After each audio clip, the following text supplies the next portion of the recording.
সরকার প্রধান হিসেবে দায়িত্ব নেওয়ার পর প্রথমবারের মতো জেলা প্রশাসক সম্মেলনে প্রধান উপদেষ্টা ডক্টর মোহাম্মদ ইউনূস রোববার সকালে 3 দিনব্যাপী ডিসি সম্মেলনের উদ্বোধন করেন প্রধান উপদেষ্টা। এতে যোগ দেন দেশের সব জেলার প্রশাসক। সময় নষ্ট করার কোনো সুযোগ নেই। প্রধান অতিথির বক্তব্যের শুরুতেই স্থানীয় পর্যায়ে আইন শৃঙ্খলা রক্ষায় মাঠ প্রশাসনকে আন্তরিক হওয়ার আহ্বান জানান প্রধান উপদেষ্টা।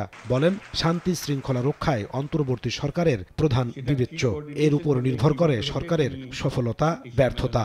ল অ্যান্ড অর্ডার একটা শান্তি শৃঙ্খলা বজায় একটা মস্ত বড় ইস্যু হয়ে গেল। এটাতে আমরা কি পরিমাণ অগ্রসর হলাম, কি করণীয় আমাদের, এটা একটা 1 নম্বর বিবেচ্য বিষয় আমাদের। এটা যাতে আমরা বিফল না হই, কারণ এটাতেই আমাদের সমস্ত অর্জন সফলভাবে অর্জন হতে পারে অথবা বিফলতায় পর্যবসিত হতে পারে। সেটা কি কোঅর্ডিনেশন হলে, কিভাবে হলে, এটা নিয়ে এই সম্মেলনে আলোচনা হোক। এ সময় তিনি সংখ্যালঘু সম্প্রদায়ের নিরাপত্তা নিশ্চিতে সর্বোচ্চ গুরুত্ব দিয়ে কাজ করার আহ্বান জানিয়ে বলেন, সবার সমান অধিকার নিশ্চিতে কাজ করছে সরকার। সংখ্যালঘুদের রক্ষা মস্ত বড় দায়িত্ব, কারণ এটার উপরে সারা দুনিয়া নজর রাখে আমাদের উপরে। আমরা সংখ্যালঘুকে কিভাবে তাদের সঙ্গে ব্যবহার করছি, একটা ছোট্ট ঘটনা সারা দুনিয়াতে বিশাল হয়ে যায়। আমি সেই ভয়ের জন্য তাকে শান্তি শৃঙ্খলার কথা বলছি না। এটা আমাদের দায়িত্ব, সরকারের দায়িত্ব হলো সকল নাগরিকের সুরক্ষা বিধান করা।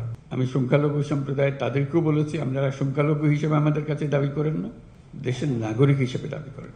তার নাগরিক হিসেবে আপনার সংবিধান আপনাকে এই অধিকার দিয়েছে। মৌলিক নাগরিক সেবা সহজলভ্য করতে স্থানীয় প্রশাসনকে নতুন নতুন কৌশল উদ্ভাবনের পরামর্শ দেন তিনি। এ সময় তিনি জন্ম সনদ আর পাসপোর্ট নিয়ে ভোগান্তি কমানোর নির্দেশনা দেন। বলেন, পাসপোর্ট পেতে পুলিশ ভেরিফিকেশন পদ্ধতি বাতিল করা হয়েছে।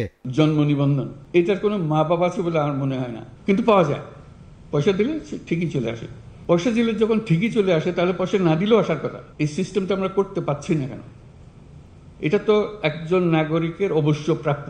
পাসপোর্ট তো আমার নাগরিক অধিকারের একটা অধিকার। আমি চোর না ডাকাত না কি, সেটা ভিন্নভাবে পুলিশ আমার বিচার করবে। কিন্তু আমাকে যে জন্ম সনদ দিয়েছেন, সেটাও কোনো পুলিশ ভেরিফিকেশন দিয়ে করেননি। পাসপোর্টও এই দেশের নাগরিকের একটা পরিচয়পত্র, এখানে পুলিশ ভেরিফিকেশন কোনো লাগবে না। আমরা আইন করে দিয়েছি, এখন থেকে পুলিশ ভেরিফিকেশন লাগবে না। প্রাথমিক শিক্ষার মান কিভাবে উন্নত করা যায় সে বিষয়েও জেলা প্রশাসকদের তত্ত্বাবধানের আহ্বান জানান প্রধান উপদেষ্টা। 3 দিনব্যাপী জেলা প্রশাসন সম্মেলন চলবে 18 ফেব্রুয়ারি পর্যন্ত। একটু নজর দিলেই সবকিছু ঠিক আছে, আইনের কোনো অসুবিধা নেই।